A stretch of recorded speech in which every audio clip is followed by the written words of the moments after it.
সুপ্রিয় দর্শক আসসালামু আলাইকুম। সুলতানাস কিচেনে সবাইকে আবারও স্বাগতম।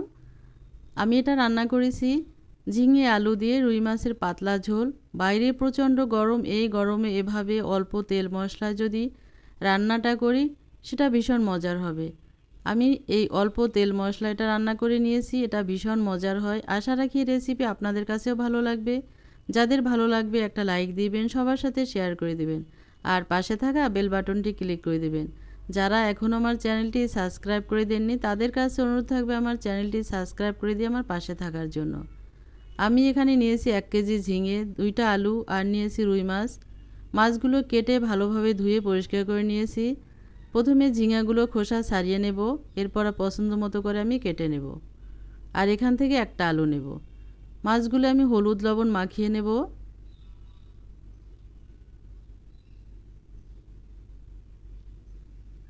মাছগুলোতে হলুদ এবং লবণ মাখিয়ে নিয়েছি, এরপর ভেজে নিব। চুলায় প্যান বসিয়ে দিয়েছি, দিয়ে দেব এখানে ভাজার জন্য 1 টেবিল চামচ পরিমাণে রান্নার তেল। আর আমি এটা অল্প তেলে রান্না করব। তেল গরম হওয়ার পর মাছগুলো ছেড়ে দিব। আর যখন মাছ ভাজি করব তখন চুলাটা একদম মিডিয়াম টু লো হিটে রাখব। হাই হিটে যদি মাছগুলো ভাজি তাহলে উপর থেকে কালার চলে আসবে এবং শক্ত হয়ে যাবে, ভিতরে এটা সিদ্ধ হবে না, আর সেই মাছ খেতে ভালো লাগবে না। আর এটা যদি মিডিয়াম টু লো হিটে রেখে মাছগুলো ভাজি সময় নিয়ে, তাহলে মাছগুলো ভিতর থেকে একদম কুক হয়ে যাবে আর সেই মাছ খেতে ভালো লাগে। এভাবে উল্টে পাল্টে আমি মাছগুলো ভেজে নামিয়ে নেব।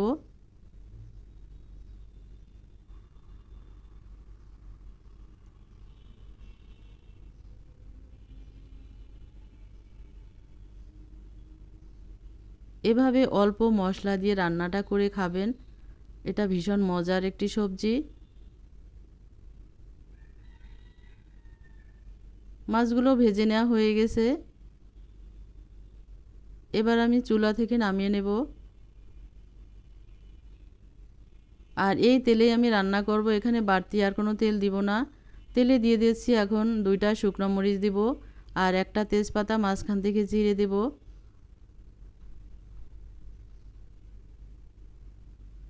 নেড়ে চেড়ে ভেজে নিব আর দিব এখানে হাফ চা চামচ গোটা জিরা। এভাবে ফোড়ন দিয়ে এই সবজিটা রান্না করবেন, এটা ভীষণ মজার এবং টেস্টি একটি তরকারি হয়। এখন দিয়ে দেব 1 টেবিল চামচ পেঁয়াজ বাটা, দিয়ে ভালোভাবে নেড়ে চেড়ে মিশিয়ে নিচ্ছি।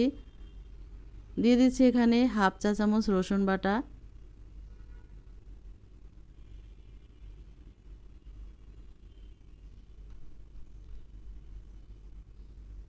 আমি এখানে আরও হাফ চা চামচ রসুন বাটা দিয়ে দিচ্ছি, মোট 1 চা চামচ রসুন বাটা দিলাম।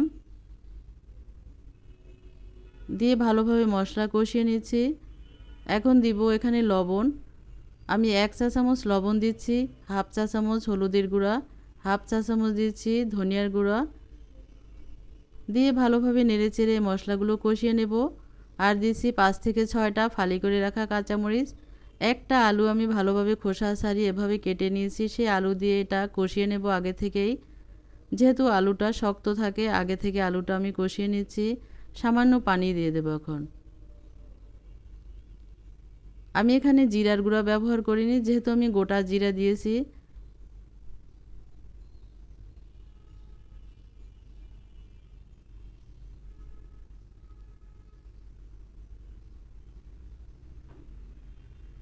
এভাবে আলুটা কষিয়ে নেওয়া হয়ে গেছে। এখন দিয়ে দেব কেটে রাখা সেই ঝিঙাগুলো। খোসা ছাড়িয়ে এভাবে আমি আমার পছন্দ মতো করে কেটে নিয়েছিলাম। এবারে আলু এবং মশলার সাথে ভালোভাবে নেড়েচেড়ে কষিয়ে নেব। এরপর আমি ঢেকে দেব 2 মিনিটের জন্য, কারণ ঢেকে দিলে এই সবজি থেকে অনেকটা পানি বের হয়ে যাবে খুব তাড়াতাড়ি।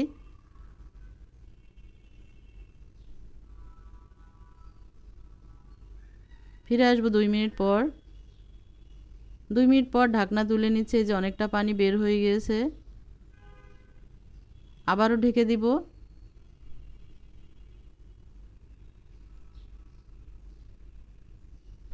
ঢাকনা তুলে নেড়ে দিচ্ছি, এই যে সবজিগুলো অনেকটাই সিদ্ধ হয়ে গিয়েছে, আলু তো আগে থেকেই সিদ্ধ হয়ে গিয়েছে। এখন দিব ঝোলের পানি, 1 কাপ পানি দিব।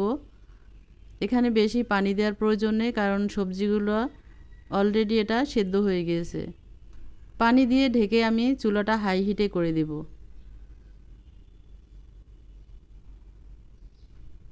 2 মিনিট হাই হিটে দেওয়ার পর ঢাকনা তুলে আমি মাছগুলো দিয়ে দেব। যে মাছগুলো ভেজে নিয়েছিলাম সে মাছ দিয়ে দেব।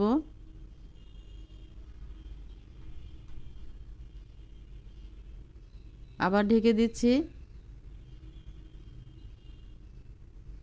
যে সবজিগুলো একদম সেদ্ধ হয়ে গেছে, এই সময় দিয়ে দেব আমি টমেটো। 2টা টমেটো ছোট করে কেটে নিয়েছি, মাঝখান থেকে পাতলা করে। এভাবে টমেটো দিয়ে যদি রান্না করেন তার স্বাদ আরও ভালো আসবে। টমেটো দিয়ে আমি আরও 2 থেকে 3 মিনিট এভাবে রান্না করব লো হিটে।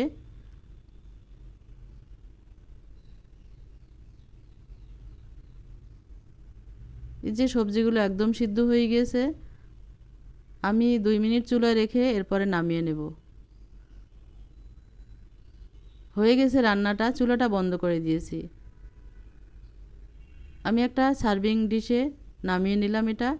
এটা দেখতেই সুন্দর না, এটা খেতে ভীষণ মজার এবং হেলদি একটা সবজি। আশা রাখি এই গরমে আপনারা এভাবে তৈরি করে খাবেন, সবার সাথে শেয়ার করে খাবেন। ভালো থাকবেন, সুস্থ থাকবেন। আজ তাহলে এ পর্যন্তই। আল্লাহ হাফেজ।